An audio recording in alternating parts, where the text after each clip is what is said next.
Hello दोस्तों, क्या हाल है। बहुत बहुत आपका डार्क वेस 24 में स्वागत है। मेरे एक व्यूवर्स ने एक कहानी भेजी है। उस समय वो कॉलेज में पढ़ा करता था। हालांकि वो कुछ उसे इतना याद तो नहीं है, मगर उसने जो बोला है वो मुझे बताया है और बड़ा दिलचस्प है दोस्तों ये। उसका नाम प्रशांत था और अभी भी है, भगवान की कृपा से अच्छा है वो। उसने मुझे बताया वो दिल्ली में पढ़ता था। उस समय 18-19 साल का होगा। वो कॉलेज में पढ़ता था और एक लड़की से छुप छुप के प्यार करता था, क्योंकि दोस्तों बड़ा शर्मीला किस्म का था। इसलिए ज़्यादातर वो स्टेज में भी जाता था या स्कूल में कोई बातें कहता था तो शर्माता था। उसकी एक बहुत बड़ी कमी थी। पर वो एक लड़की थी उसी कॉलेज में, रुक्मणी करके, वो दूसरे क्लास में थी। वो उससे प्यार करता था और छुप छुप के उसकी सारी बातें सुनता था कि वो कहाँ की रहने वाली है और क्या काम करती है, उसकी किन चीज़ों में दिलचस्पी है। एक बार उसको ये पता चला कि रुक्मणी को दिल्ली से राजस्थान जोधपुर जाना है, क्योंकि रुक्मणी राजस्थान की रहने वाली थी, इसलिए गर्मियों की छुट्टी में जाना चाहती थी। अब हुआ ये कि प्रशांत को पता चला कि रुक्मणी है, उसको राजस्थान जाना है बाई कार।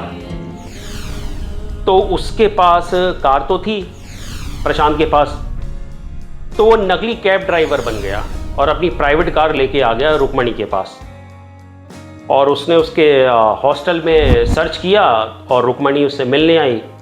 उसने बोला, मैडम मैं प्राइवेट कैब सर्विस देता हूँ, अगर आपको जाना है तो मैं आपको पहुँचा दूँगा। उस समय तो रुक्मणी को कोई इतना शक हुआ नहीं। उसने बोला, ठीक है, मुझे कल सुबह निकलना है राजस्थान के लिए, आप सुबह 6 बजे तक आ जाना।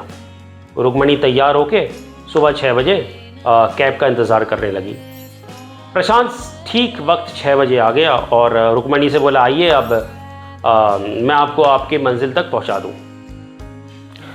तो रुक्मणी कार में बैठी और वो चलने लग गई। तकरीबन दोस्तों 5 से 6 घंटे बीते थे। रुक्मणी ने उस लड़के को देखा कि काफ़ी स्मार्ट सा लड़का है और इंग्लिश में ही बात कर रहा है फ़ोन में। वो अपने किसी दोस्त से बात कर रहा होगा इंग्लिश में, और ये जाना पहचाना सा लग रहा है। मतलब इसको मैंने कॉलेज में, जिस कॉलेज में मैं पढ़ती हूँ, इसको मैंने कहीं देखा है। 6-7 घंटे बाद रुक्मणी बोलती है प्रशांत से कि तुम अपनी आईडी दिखाओ कि तुम क्या करते हो और किस ग्रुप के टैक्सी से आए हो। प्रशांत घबरा गया। उसने बोला कि रुक्मणी मुझे माफ़ करना, मुझसे गलती हो गई। मैं तुम्हारी कॉलेज में पढ़ता हूँ, दूसरे क्लास के सेक्शन में। असल में तुम मुझे अच्छी लगी तो मैंने सोचा कि तुमसे क्यों ना दोस्ती बनाओ। तो मैं थोड़ा शर्मिला स्वभाव का हूँ, तो मैंने सोचा चलो 6-7 घंटे तुम्हारे साथ ट्रिप में रहूँगा तो हमारी दोस्ती हो जाएगी। रुक्मणी बहुत काफ़ी पढ़ी लिखी लड़की थी, उसको बहुत गुस्सा आया। उसने बोला कि तुम ये कैसी वाहियात बातें करते हो, किसी अनजाने लड़के से मैं कैसे दोस्ती कर लूँगी। भले तुम मेरे कॉलेज में पढ़ते हो, पर मुझे क्या लेना तुमसे। मैं इसी वक्त पुलिस को बुलाऊंगी और तुम्हें अरेस्ट करवाऊंगी। प्रशांत घबरा गया। उसने रुक्मणी से माफ़ी मांगी कि मुझे माफ़ कर दो, मैं ऐसा नहीं करूँगा।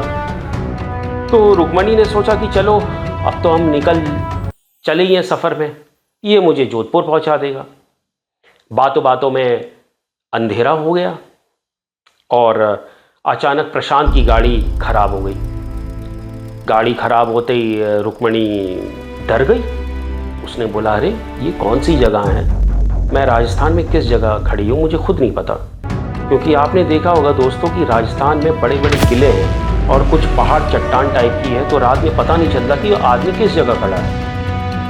तो जब रुक्मणी घबरा गई, उसने बोला, मैं क्या कर सकती हूँ, मुझे तो सुबह का इंतज़ार करना पड़ेगा, क्योंकि इस रात को तो ना मुझे कोई सवारी मिलने वाली है, ना मैं किसी के थ्रू जा सकती हूँ।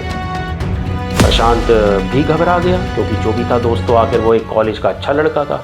भले उसने जो भी किया एक लड़की को पटाने के लिए, या जो बोलिए।